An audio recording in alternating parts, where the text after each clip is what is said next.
Hi guys, Clockwork Dandy Noodles here. It is time for my midway review. I hope you guys are enjoying this season. It's definitely been a very quiet season compared to the Choco-Block season that was last season. I ended up with so much going on last season. I found it really difficult to pick my top 3 of anything. But I think I've got my list for this time. There are a few honourable mentions thrown in just because things were slightly in the list, but I didn't want to crown them. So I've given an honourable mention in each category. So we are gonna start at the top and we're gonna go through what I think are my best OPs, EDs, and where I'm sitting so far. What are my top 3 anime of the season? Before we get going, ensure you guys are subscribed. Very shortly as well, I have started working on my fall anime 2021. I can tell you, fall is a very different picture compared to spring to summer. It's chock-a-block again. It's going to go insane. I might end up with too much going on the channel. So we've currently got 3.5 releases with the Obey Me coming here and there. Next season, we're looking at doubling it. And I need to really talk to myself and consider what I really want to do because there's a lot of good animes coming out next season and I'm super hyped. But we're not talking about next season just yet. We are talking about this season. So let's begin at the top. I think the best place to begin is at the open. So we're going to start with the OPs. How am I ranking them? Basically, songs that get stuck in my head, songs I think have got very good OPs, or I think the song really works to set the tone for the anime involved, or ones where they've been very clever with the composition and what's going on in the OP itself. So it's a little bit loosey-goosey, but these are my top, including an honourable mention where we're going to start at the bottom. So an honourable mention is going to be Remain's OP. This is an hyphen and they have done Forget Me Not. Now Remain is being quite an interesting anime this season. I didn't think I'd enjoy it. I am enjoying it.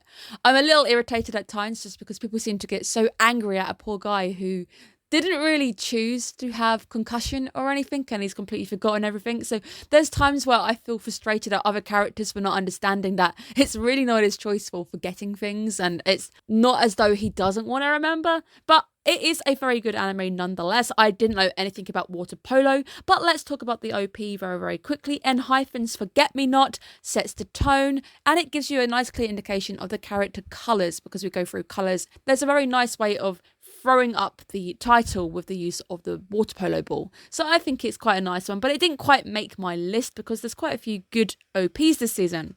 In third place, I am crowning I'm Standing on a Million Lives Season 2 OP. It's by Kaede Higuchi, and this is Baddest. Death metal scream right at the beginning of this one, setting the tone. Now, I'm Standing on a Million Lives this season has gone completely dark. We've got a lot more darker situations going on. The anime is taking a very dark twist on isekai, and I'm liking it because generally I'm not an isekai fan, but I'm actually enjoying I'm Standing on a Million Lives. Now, the OP for this one really setting up the tone that it's dark, it's quite hopeless in a sense because a lot of these situations where we're being thrown into, there's only one way out and it's not a very pleasant way out. I like the fact that it's fast paced. I also think it really colours the tone quite well because it's red. We come in on a lot of red and black. That is mainly, it's been a lot of bloodshed this season and I'm really enjoying it. I think it is a fantastic anime to go and at least check out. But it is a fantastic OP and it's definitely stuck in my head. I like the fact that it breaks from death metal and goes in nice vocals going on, some great vocals. It's a nice swap. It's the fact that it can go death metal to a nice decent vocal at the same time. Really liking it. Let's go to number 2. In second position, I am crowning Kagegeki Shoujo or Opera Girl Hoshi no Orchestra by Saiji. I really think this one sets the tone fantastically. You've got colours, you've got all of those really nice theatrical tones. It starts off with a proper open on the theatricals and we're seeing the stage and we're seeing our characters introduced with colours. I also like a lot of the transitions with the Sakura used to transition from one of our characters to another character, with one character looking lost and another character trying to pull them in and trying to be that rising star, that symbol of hope for that character, which is very much, she is best girl. She is best girl completely. I love her hair at some points as well. The bed hair for this character is fantastic. Really great open. Really enjoying it. I like the colours. I like the composition. I think the pacing is fantastic. That is my award for second position.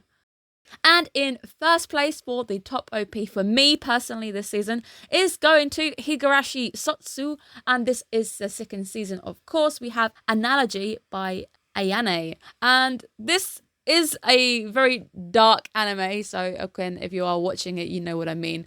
The way that we have the shifting and the blurring on each of our characters, I'll try and put some of them up.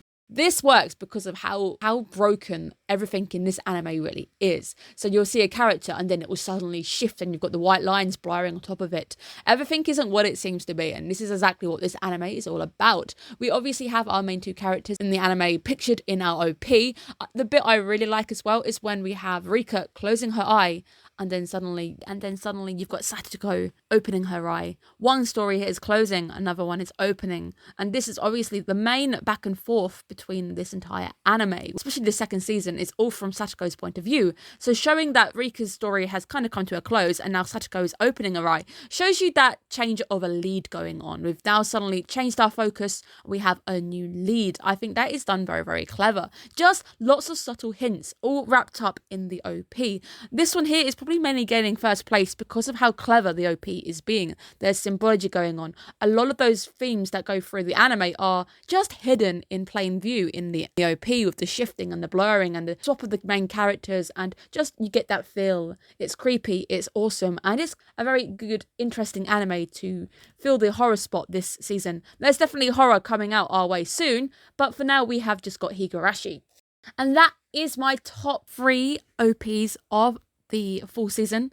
Let's now move on to my EDs. Generally, I love EDs to pieces, and EDs always seem to hit with me a little bit better. Let's see what I found as my top 3 with an honourable mention. Kicking off in my honourable mention spot, I have got Aquatape on White Sands, and this is Mia Regina Tsukiyumi no Yurikago. I am awful at saying these, and I think that was the worst one. I think that's the worst one out of the way. This is an anime that I am saying a lot of good things about. I'm really enjoying the Aquatape on White Sands. ED is very, very clever and I like it. Not a lot is actually going on movement-wise. There's not a lot in the ED itself, which is why it's probably not higher on the list. But the song itself closes out fantastically. It's sad, it's remorseful, it's reflective in a sense that a lot of people said that the song itself, even though it's not quite written in a minor key, it feels sad, it feels slow. It's because this song is really, really slow.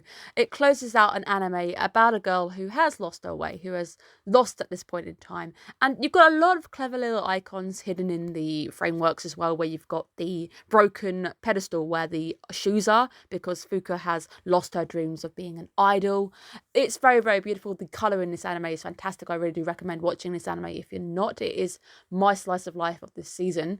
I also like the symbology right at the end of our two characters trying to reach into one another, and in between them is this fleck of gold, because gold generally means hope. It also means a future or a success. So both of them are reaching in the same direction for a success, which gives you hints and vibes of where we might be going in the anime itself. We are definitely heading for a joint win in a sense, where both of them are going to be leading in the same direction. It leads them to them. Fantastic. It definitely hit the honourable mention spot. But let's go on to the main list now. In third position, I love this anime so much.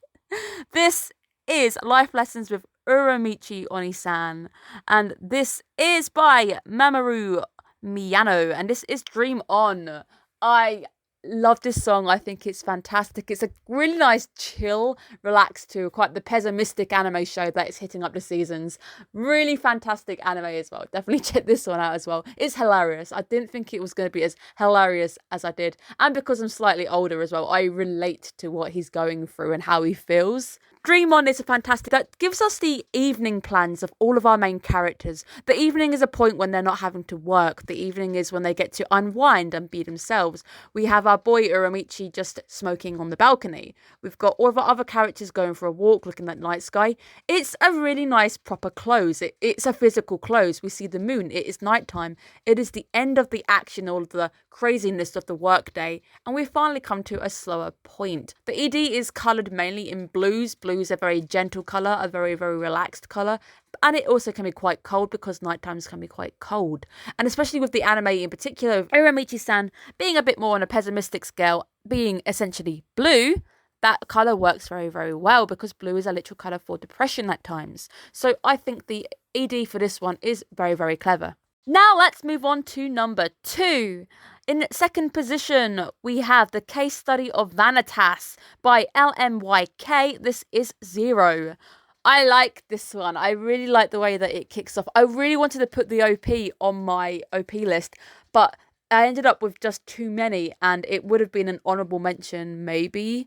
So I like the OP and ED for this, but the ED in particular really, really works because it's a proper close. I like the way that it just closes, and it kicks off quite subdued. The song itself is subdued. It almost feels a little bit distorted the way it kicks off because a lot of the story that we're starting to break into is a little bit distorted. It's a story that isn't giving itself away very quickly. It's in no rush to give you all of the cards, which I think is absolutely fantastic. It's a fantastic draw. There's not a lot going on, so it didn't make its first spot because there's not too much going on in the pictures, but it does kind of give you that hint that something isn't quite right. So it's colourful. It's quite a nice beaty song.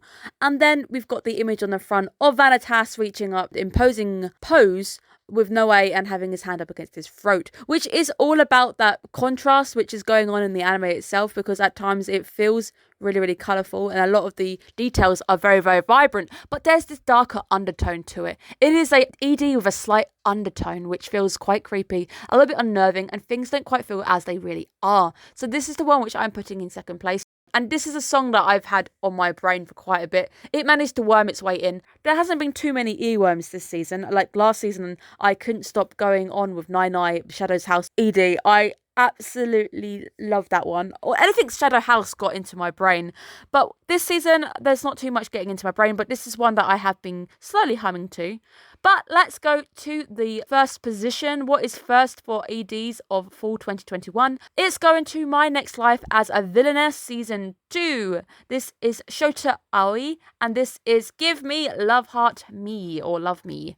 I really like this. This is clever. This wins for cleverness. I think both of the winners win because of composition. Initially off the bat, it's a very, very fun. It's got the same chords that the original season opened with. I think it synthesizes that kind of feel like they're spiraling. A lot of spiraling going on. And that is going to lead into the breakdown quickly analogy of the circles being found. We have all of our main characters. We have our main character, Baccarina, in the center of her sphere with all of her little egos or her little personalities, the Inside Out crew floating around her. But then you've got all of the other characters in position. But what you will notice with Baccarina is, in one shot, she is physically holding the frame that she is within. Therefore, she is breaking her frame. Baccarina, of course, being transported to this world, she knows what's going on. She's got a handle on the situation. All the other characters kind of flow along as they are. Baccarina is the one who has the knowledge of the real world, the fact that this was a game and this is the same plot, and she knew what to look out for. So it's the fact that she's got a grip on her own reality. She's holding the frame. She breaks the frame. She breaks the fourth wall, in a sense. Very fantastic song. I like this song. This one's been on my brain as well. I like this one so much. But it's just so clever, the way that it's all presented. There's not a lot physically going on, but it's little subtle things of her just holding a frame. All of the other suitors within their frames, not breaking the frame or anything, sticking to their role in a sense. I like the fact that we've got a lot of circles going on because things feel like they're going in a circle. It's a fantastic ED, and it's a fantastic anime this season as well. I'm really enjoying the second season of My Next Life as a Villainess, really enjoying it. So that is my crown for first position. And now we're going to be moving on to my top 3 animes so far of this season. Obviously, things may change. Some animes may end really bad. Some animes might get better in the second half. Things might rise and fall. There's a few animes that I think could have been on this list, so it's going to be interesting to see how things change. This is also the first season in quite some time I've dropped animes, and I'm sad about it because I hate dropping animes. But I just found 2 animes this season just really difficult to even just find or feign an interest in, and I had to just say, I'm not interested. I'm going to drop them now. It's the best thing to do. Let's move on to the main event itself.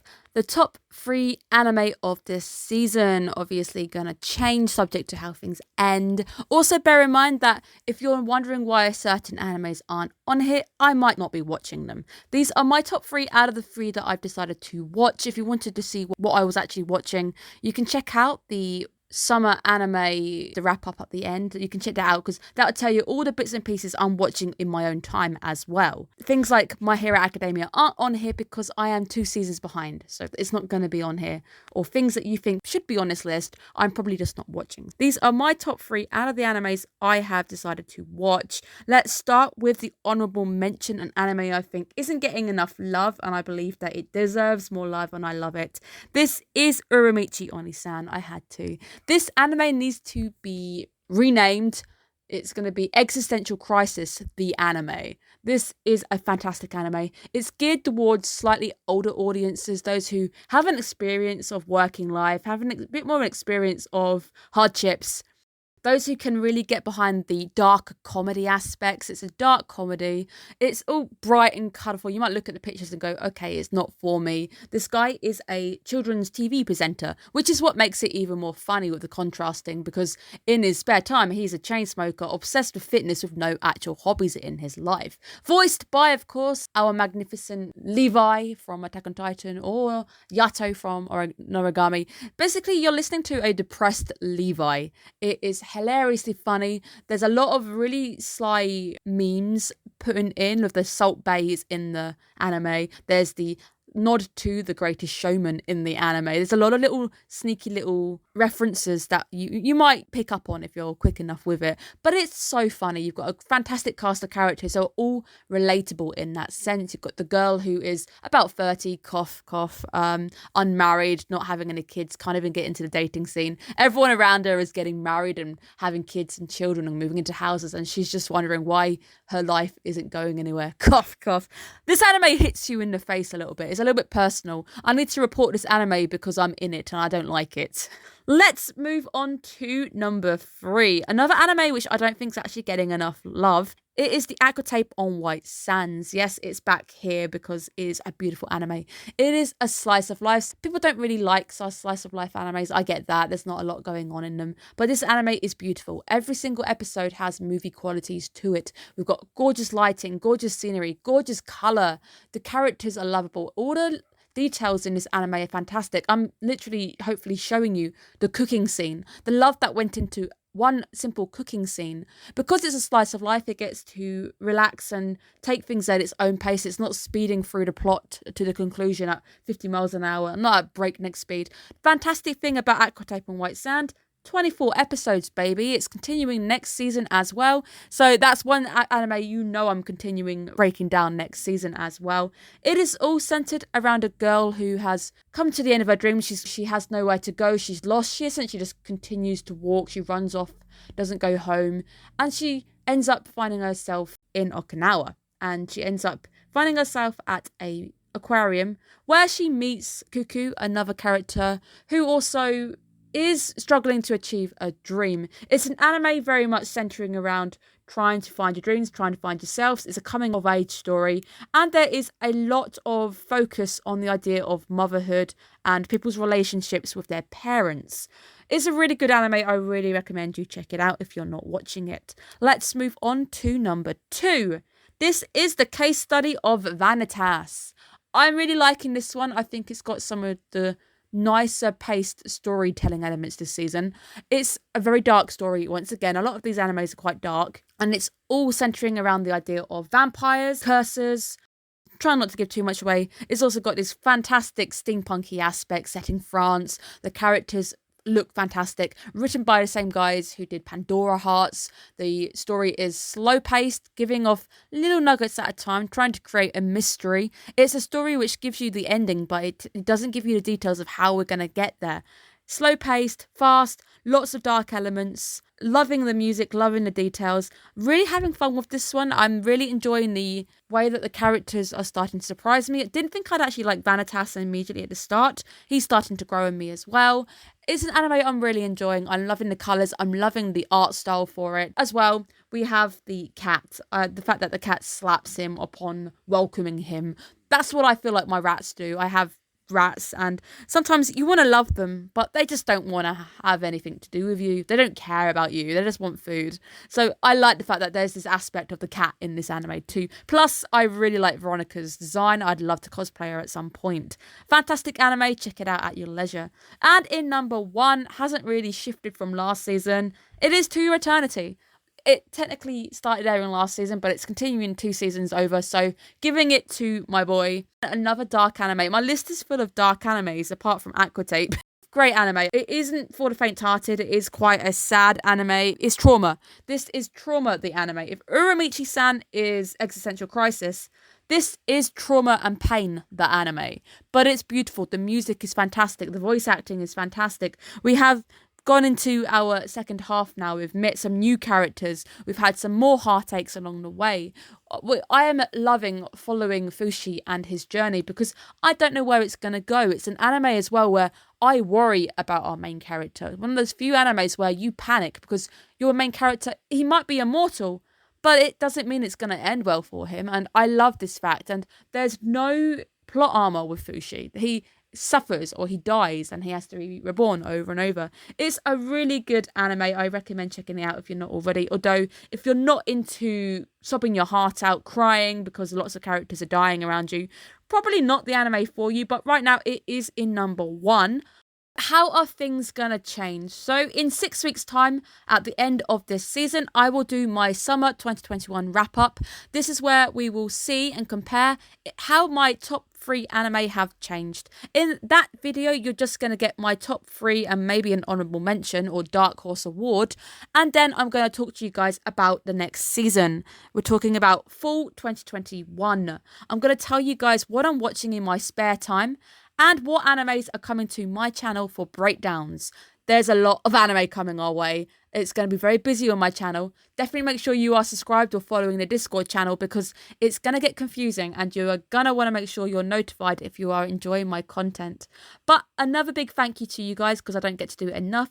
Thank you for your support. We are going through a very quiet patch, but for those of you who are tuning in and still giving me the likes and the support, I really do appreciate it. It is so difficult right now with the way things are, and life isn't great because I've had a few outside accidents in life and very, very down, but it's nice to come in and see that you guys are appreciating my work. So thank you so much. I hope you enjoyed this video. Have a great day, guys. Bye bye.